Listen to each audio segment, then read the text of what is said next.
gaddeebituun harreedha galabaa baattee kuftii namni galatan beekne dammayyuu nyaattee tuftiidha Oromoon. Ijoollee keenya shamarran biyya Arabaa nama akkamii galaafataa jira beektu?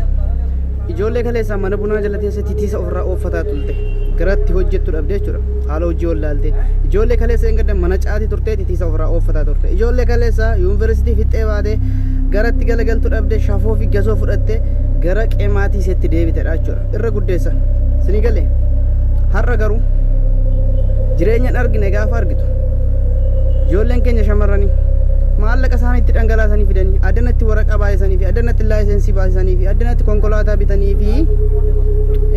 gaafa gadi baasanii hojii hojjedhanii akkaataatti hojii hojjetan itti agarsiisanii sii galee akka gaafa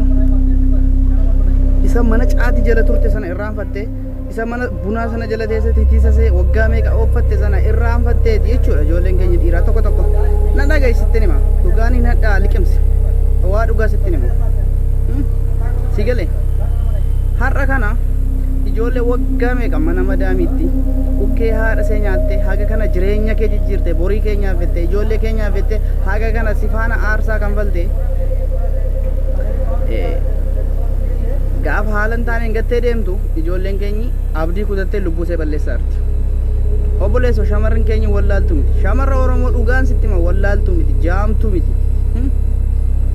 Gowwaan hin jiru jaalala gowwaa nama godha malee sii galee nama xiyyitiin hin jilbeeffachiifne akkoo jaalala jilbeeffachiisa na dhagayi. Kanaafiyyuu galanni shamarranii kana ta'e jechuudha. Ani haga yoonaa haga mucittiin kun duutee homaa gadi bahee hin dubbanne garuu har'a jaalalleen see sunii erga seen duuteetii badeera miliqeera gaafadhan waan sitti dhagahamu mee ilaali akka namaatti.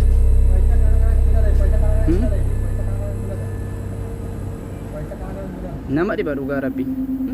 kaleessa daaraa keessaa si fuute kallattii hojii sitti agarsiiste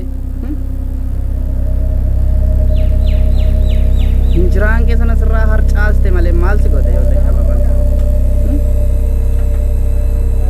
sati mana bunaa jala teessee tisa kee ooffataa ooltu miti kottu hojjettu siin jette malee akkatti uffatama akkatti hojjetama siin jette malee akkatti konkolaataan oofama siin jette malee waan ati guyyaa tokko yaaddee hin beekne bar marii si qabachiifte silkii smaartii si qabachiifte malee maal sitti balleessite shamarran nama mucayyoo kana qimamii fakkaattu kana immoo miti bar mucaan kun harka guutuu ija guutuu miila guutuu qabdi bar yoo bareedinaas immoo isa cirfaa fakkaatu kana isa budduuskaa bukoo fakkaatu kana kon caalti bar si galee utuma nama hamma kana oolmaa siif oolee kana utuma harkan qabdu miilan qabdu ijan qabdu ookis immoo naafa osoo ta'ee namni akka kana akkamiin galata si bukkeedhaa dhabee dhiistee deemtee haga seen sadarkaa lubbuu isheetti murteessitu irra hin geessifta qoshaasha si galee shamarranni keenya immoo jechuudha gaafa waan akka kanaa si mudatu pilis jiraadhaatiitti agarsiisaa malee kaleessas tooftaa jireenyaa isheen hin beektu sintu barsiise har'a sirree jiraadhaatiitti agarsiisaa malee hadaraa lubbuu keessanitti murteessina obboleessa keessaniif obboleettii keessaniif maatii keessaniif yaada nuti har'a galgalaa kaasne isin irraanfannaa bara hansaanii onneen madaadha haga ufii isaanii boolla lixanitti isiniin irraanfatanii sinii galee kanaafiyyuu inni lammaffaa immoo erga murtoo kana fudhachuuf kaatanii qobaa keessan murtoo kana ofirratti hin fudhatina akkuma kaleessa mi'eeffatte sana koottuu jedhaati koottuu waan sarpiraayisin godhuun qaba jedhaati isas dibbin godhaati ofii keessanis dibbin jedha eenyu du'e eenyu jiraata lashi godhin lashi jedhi bakka isa wayya yookiin immoo maaltu lashi si godhen lashi godhiiti jiraadhu haadha raawu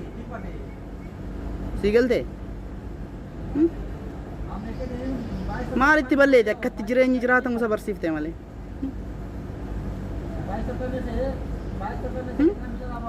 sasen guyyaa takka katee haadha see jalaatii baatee hin beekne ko